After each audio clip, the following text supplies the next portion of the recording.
প্রত্যেক মানুষকে যে আল্লাহ অপরাধী প্রমাণ করবে কিয়ামতের মাঠে, তো কিছু কিছু জিনিসকে আল্লাহ সাক্ষী হিসেবে কিয়ামতের মাঠে পেশ করবে আল্লাহর আদালতে, আল্লাহর বিচার বিভাগে।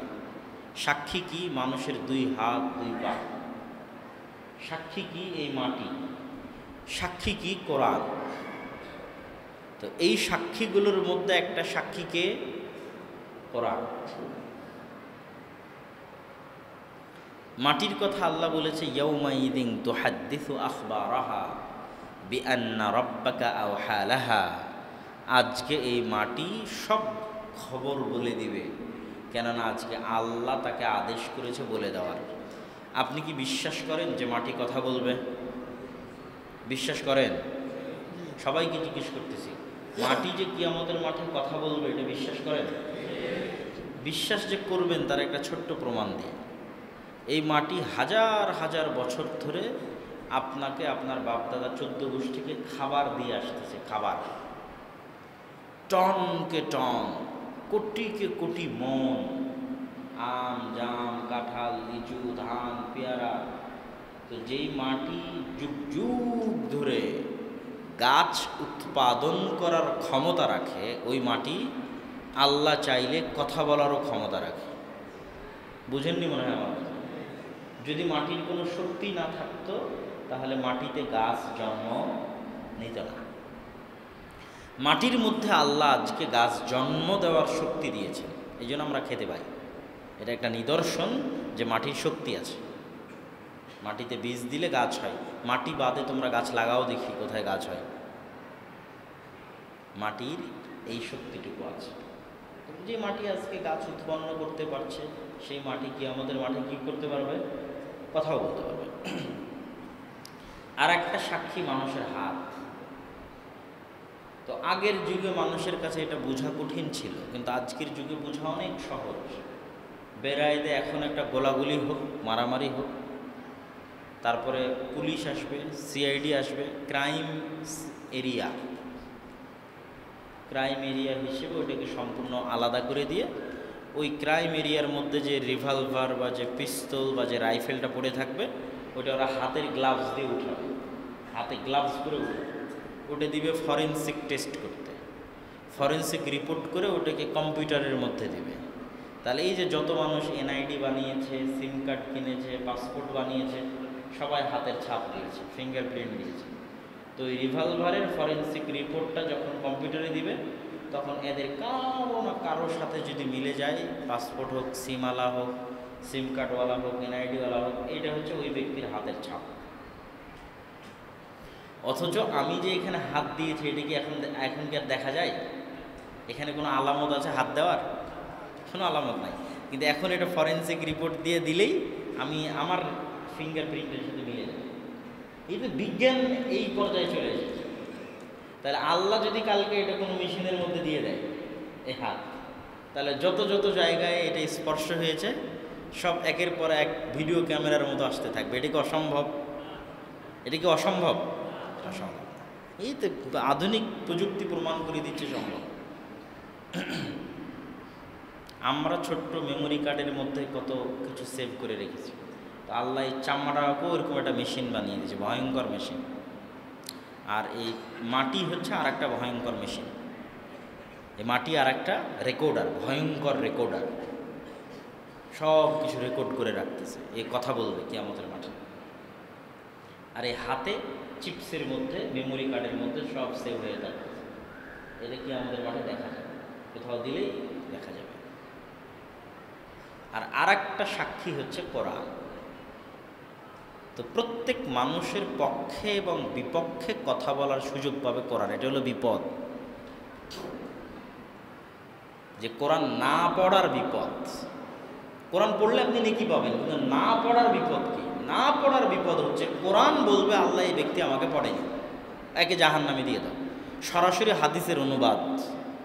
কোরআন বলবে আল্লাহ এই ব্যক্তি, এর বাড়িতে কোরআন ছিল, আর ঘরে কোরআন ছিল, SSC, HSC, honours, masters, BCS cadre, চাকরি বাকরি, বিয়ে শাদি, ছেলে মেয়ে, বাড়ি ঘর, এমন কোনো কাজ নাই যা করার আর সময় হয়েছে, শুধু কোরআন শেখার সময় হয়নি।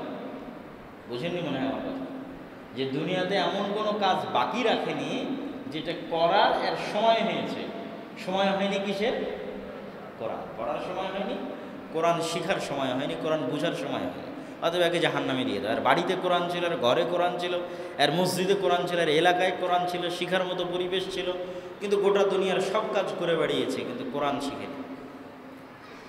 এটাই হলো ভয়ঙ্কর, যে কোরআনের একটা ভয়ঙ্কর দিক হচ্ছে এইটা, যে কোরআন আপনার বিরুদ্ধে সাক্ষী দেবে। এই জন্য কোরআন মোস্ট ইম্পর্ট্যান্ট, অনেক গুরুত্বপূর্ণ একটি বই, যার সাথে আমাদের জাতির ভাগ্য জড়িত, যার সাথে আমাদের পরকাল জড়িত, এবং যার সাথে দুনিয়াতে আমাদের রহমত এবং বরকত জড়িত। আচ্ছা, আপনি কল্পনা করেন, এক কোরআনের বরকতে যদি রমাজান এত বরকত মণ্ডিত হতে পারে, তাহলে সেই কোরআনের বরকত আমরা সংগ্রহ করতে পারলে কত বরকত মণ্ডিত হব। এক কোরআনের বরকতে যদি লাইলাতুল কদর এত বরকত মণ্ডিত হতে পারে, ইন্না আনজালনাহু ফি লাইলাতুল কদর, লাইলাতুল কদরে খায়রুম মিন আলফি শাহর, যে লাইলাতুল কদর হচ্ছে 1000 মাসের চেয়ে উত্তম। কেন? এই রাতে নির্দিষ্ট করে এই রাতে কোরআন অবতীর্ণ হয়েছে।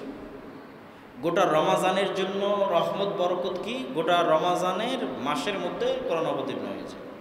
আর একটা রাতের জন্য নির্দিষ্ট রহমত বরকত কি? ওই রাতে কোরআন অবতীর্ণ হয়েছে। তাহলে সবই তো কোরআন। মানে রমাজানে যা আছে সব কার কারণে বলেন? কিসের কারণে বলেন তো? সব কোরআনের কারণে। সবচেয়ে গুরুত্বপূর্ণ দুটা কাজ রমাজান মাসে করা উচিত, দুটো সবচেয়ে গুরুত্বপূর্ণ দুটো। এক হচ্ছে কোরআন, এক নম্বরে কোরআন। কেন এক নম্বরে কোরআন? এই রমাজানের যত বরকত, সব বরকতের কারণ হচ্ছে কোরআন। কারণ যে রমাজানের ফজিলতে যত হাদিস শুনেছেন, ফতিহাত আবওয়াবুস সামা, তারপরে ফতিহাত আবওয়াবুল জান্নাহ, উগলিকাত আবওয়াবুন নার, সুলসিলাতিশ শায়াতিন, আসমানের দরজা খোলা থাকবে, জান্নাতের দরজা খোলা থাকবে, জাহান্নামের দরজা বন্ধ থাকবে, শয়তান শৃঙ্খলাবদ্ধ থাকবে।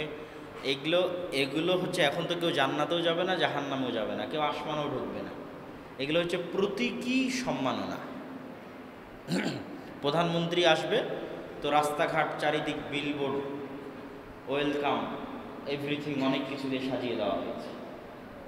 আমরা যখন মদিনার সৌদি আরবে গেলাম, নতুন বাদশাহ আসলো সালমান বিন আব্দুল আজিজ, যিনি এখনও আছে।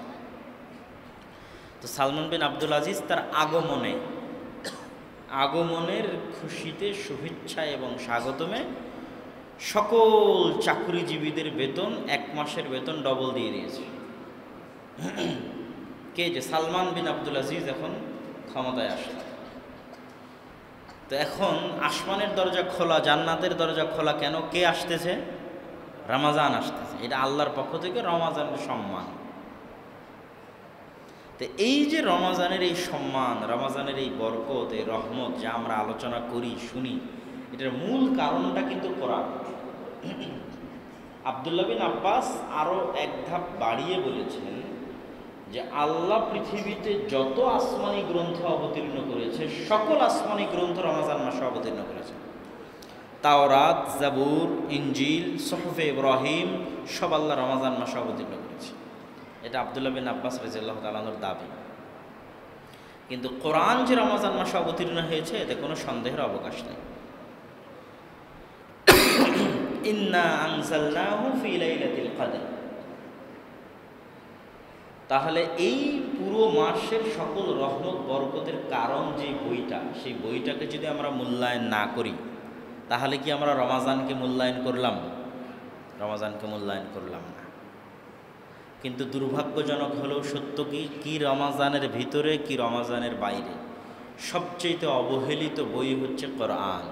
মুসলমানদের কাছে সবচেয়ে অবহেলিত। এতটা অবহেলিত হিন্দুর কাছে তাদের বেদও নয়, এতটা অবহেলিত ইহুদির কাছে তার তাওরাতও নয়, এতটা অবহেলিত খ্রিস্টানের কাছে তার ইনজিলও নয়। 99% ইহুদি প্রত্যেক দিন সকালে উঠে তাওরাত পড়ে। 99%। এবার আপনি বলেন, বেরায়েদের কত % মানুষ প্রতিদিন কোরআন পড়ে? তো একজন ইহুদির কাছে তার ধর্মীয় কিতাব তাওরাতের যে মূল্য আছে, মুসলমানের কাছে কোরআনের সে মূল্য নাই। এবং এই কোরআনকে আমরা বানিয়ে দিয়েছি কিতাব মাহজুরা, পরিত্যক্ত কিতাব, মানে আমাদের বাড়িতে পরিত্যক্ত অবস্থায় পড়ে আছে। কোরআন একমাত্র মাদ্রাসার ছাত্রের পড়ার দায়িত্ব, একমাত্র হুজুরের দায়িত্ব, একমাত্র হেফজখানার দায়িত্ব। এই জন্য আমার বাপ মরে গেলে হাফেজ ভাড়া করে নিয়ে এসে কোরআন পড়িয়ে নেব, কোরআন আমার দায়িত্ব নয়। কিন্তু কোরআন খুব ভয়ঙ্কর কিতাব। কোরআন হচ্ছে এই উম্মতের ভাগ্য নির্ধারক। কিভাবে ভাগ্য নির্ধারক বললাম? রাসূলুল্লাহ সাল্লাল্লাহু আলাইহি ওয়াসাল্লাম বলছেন, ইন্নাল্লাহা ইয়াদাউ আও ইয়ারফাউ, আল্লাহ সুবহানাহু ওয়া তাআলা আমার উম্মতের একদল মানুষকে উপরে উঠিয়ে দিবেন বিহাদাল কিতাব, এই বই দিয়ে, আর আমার উম্মতের একদল মানুষকে নিচে নামিয়ে দিবেন এই কিতাব দিয়ে। তো এই উম্মতের একদল মানুষ আবু বকর, ওমর, উসমান, আলী সারা পৃথিবী শাসন করেছে। তো ওদেরকে আল্লাহ উপরে উঠিয়ে দিয়েছে এই কিতাব দিয়ে। আর আমাদেরকে আল্লাহ পৃথিবীর নিম্ন স্তরে নামিয়ে দিয়েছে। গত 100 দিনে 30,000-এর বেশি মুসলমান ফিলিস্তিনে হত্যা হয়েছে। 20 লক্ষ ফিলিস্তিনি নারী পুরুষ তাঁবুতে অবস্থান করছে, যাদের খাবারের ব্যবস্থা নাই, সাহারির ব্যবস্থা নাই, ইফতারির ব্যবস্থা নাই। এখনকার আজকের কথা, যারা ঘাস পাতা খেয়ে সাহারি ইফতারি করতেছে, এবং এটা গোটা পৃথিবীর মানুষ দেখতেছে, গোটা পৃথিবীর মানুষ দেখতেছে, এখন আজকের কথা। তাহলে এটা হলো আমাদের অবস্থা, আল্লাহ আমাদের এখানে নিয়ে এসেছে।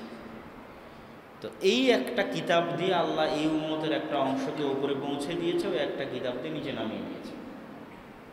মানে এই উম্মতের যে অংশ এই কিতাবকে মূল্যায়ন করেছে ওরা উপরে চলে গেছে, আর আমরা এই উম্মতের হতভাগা অংশ যারা এই কিতাবকে মূল্যায়ন করিনি, ফলত আল্লাহ আমাদেরকে নিচে নামিয়ে দিয়েছে। তাহলে এই কিতাবের সাথে মুসলিম উম্মার জীবন জড়িত আছে, পুরো একটা জাতির উত্থান এবং পতন জড়িত আছে একটা বইয়ের সাথে, সেটা হচ্ছে কোরআন। পুরো জাতির উত্থান এবং পতন। কোরআনের মূল্যায়ন আমাদের কাছে যেমন হবে, পৃথিবীতে আমাদের মূল্যায়ন তেমন হবে। আমার বাড়িতে, আমার ঘরে, আমার সমাজে কোরআন যেমন মূল্যায়িত হবে, আমাকে আল্লাহ পৃথিবীতে জাতিগতভাবে ওই রকম মূল্যায়িত করবে। আমার বাড়িতে, আমার ঘরে কোরআন যেমন অবহেলিত হবে, জাতিগতভাবে আল্লাহ আমাদেরকে পৃথিবীতে এরকম অবহেলিত করে দেবে। তাহলে আজ ফিলিস্তিনের মুসলমানদের অবস্থা যা, আসলে আমাদের বাড়িতে কোরআনের অবস্থা তা। বুঝেননি মনে হয়? আজ রোহিঙ্গার মুসলমানদের অবস্থা যা, আমাদের বাড়িতে কোরআনের অবস্থা তাই। ওদের যেমন ছিন্ন বিচ্ছিন্ন অবস্থা, আমাদের বাড়িতে কোরআনের অবস্থাও ছিন্ন বিচ্ছিন্ন, যার কোনো দাম নাই, যার কোনো মূল্য নাই, যাকে না কেউ কোনো দিন পড়ে দেখে, যাকে না কেউ কোনো দিন বুঝার চেষ্টা করে।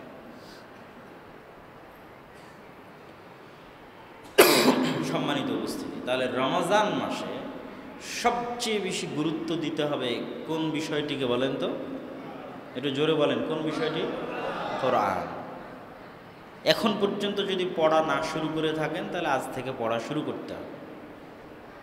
রমজান মাসে কোরআন পড়ার অভ্যস্ত হতে হবে, কোরআন শিখায় অভ্যস্ত হতে হবে। আর কোরআনের কিছু কিছু অতি গুরুত্বপূর্ণ দিক আছে, যেই দিকগুলো আর কোনো কিছুতে পাওয়া যাবে না। তার মধ্যে যেমন একটা দিক বলি, রাসূলুল্লাহ সাল্লাল্লাহু আলাইহি ওয়াসাল্লাম বলছেন, আল কোরআন হুজ্জাতুন লাকুম আও আলাইকুম। শোনো, তোমরা জোহরের পূর্বে 4 রাকাত পড়লে নেকি হবে, না পড়লে গুনাহ নাই। মাগরিবের পরে 2 রাকাত পড়লে নেকি হবে, না পড়লে গুনাহ নাই। তো কোরআন এমন নয় যে পড়লে প্রতি হরফে 10 নেকি আর না পড়লে কোনো সমস্যা নাই, এমন নয়। কোরআন পড়লে প্রতি হরফে 10 নেকি, তবে না পড়লেও সমস্যা আছে। সেটি হচ্ছে এই হাদিস, হুজ্জাতুন লাকুম আও আলাইকুম। কোরআনকে প্রত্যেক মানুষের জন্য সাক্ষী করে পাঠানো হয়েছে। তাহলে এই কোরআনকে যদি আমরা মূল্যায়ন করি, শিখি, পড়ি, বোঝার চেষ্টা করি আল্লাহ কি বলেছেন, কি বলতে চেয়েছেন কোরআনে পৃথিবীর মানুষকে তার নবীর মাধ্যমে, একটা কিতাব আল্লাহ দুনিয়ার মানুষের কাছে পাঠিয়েছে। এই কিতাব এতটা পাওয়ারফুল, এতটা শক্তিশালী যে আল্লাহ সুবহানাহু ওয়া তাআলা নিজে কোরআন মাজিদের মধ্যে বলছেন, আল্লাহ নিজে কোরআন মাজিদে বলছেন, ওয়াইদা তুলিয়াত আলাইহিম আয়াতুহু যাদাতহুম ঈমানা। এই কোরআনের এতটা পাওয়ার যে কোরআন যদি কেউ পড়ে, বোঝার চেষ্টা করে, অটোমেটিক ওর ঈমান বেড়ে যাবে। আল্লাহ সুবহানাহু ওয়া তাআলা নিজে কোরআন মাজিদ সম্পর্কে বলছেন, ইন্নামাল মুমিনুনা আল্লাযীনা ইযা যুকিরাল্লাহ ওয়াজিলাত কুলুবুহুম। এই কোরআনের এতটা শক্তি যে মানুষ যদি কোরআন বুঝে পড়ে তাহলে ওর অন্তর চূর্ণ বিচূর্ণ হয়ে যাবে। আল্লাহর কসম, আমার বক্তব্য আপনাকে অতটা প্রভাবিত করতে পারবে না। আপনি যদি কোরআন বুঝে পড়েন, কোরআন আপনার হৃদয়কে যেভাবে দুমড়ে মুচড়ে দেবে। আর এক আয়াতে আল্লাহ বলেছেন, তালিনু কুলুবুহুম, অন্তরকে নরম করে দেবে। তাকশাইরু জুলুদুহুম, এগুলো সব কোরআনেরই আয়াত। চামড়া শিউরে উঠবে। কোরআন পড়লে এবং বুঝলে কি হবে? চামড়া শিউরে উঠবে। এই ক্ষমতা কোরআনের আছে, এটা মুআজিজা কোরআনের।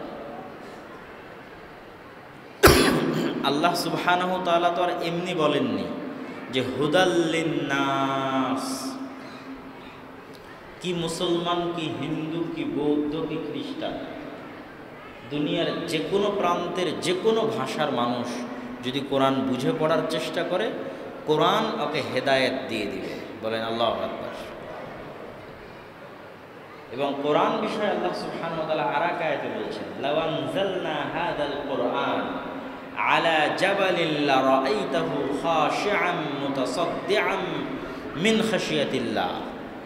আমি যদি কোরআনকে হিমালয় পাহাড়ের উপর অবতীর্ণ করতাম, তাহলে তোমরা দেখতে যে হিমালয় পাহাড় কোরআন বুঝে আল্লাহর ভয়ে থরথর থরথর করে কাঁপতেছে। আর এক আয়াতে আল্লাহ সুবহানাহু ওয়া তাআলা বলছেন, আফালা ইয়াতাদাব্বারুনাল কুরআন আম আলা কুলুবিহিম আকফাল। তারা কোরআন বুঝার চেষ্টা করে না কেন? তাদের অন্তরে কি তালা মারা? আফালা ইয়াতাদাব্বারুনাল কুরআন, তারা কোরআন পড়ে বুঝার চেষ্টা করে না কেন? আম আলা কুলুবিহিম আকফাল, না তাদের অন্তরে মোহর মারা, তালা মারা।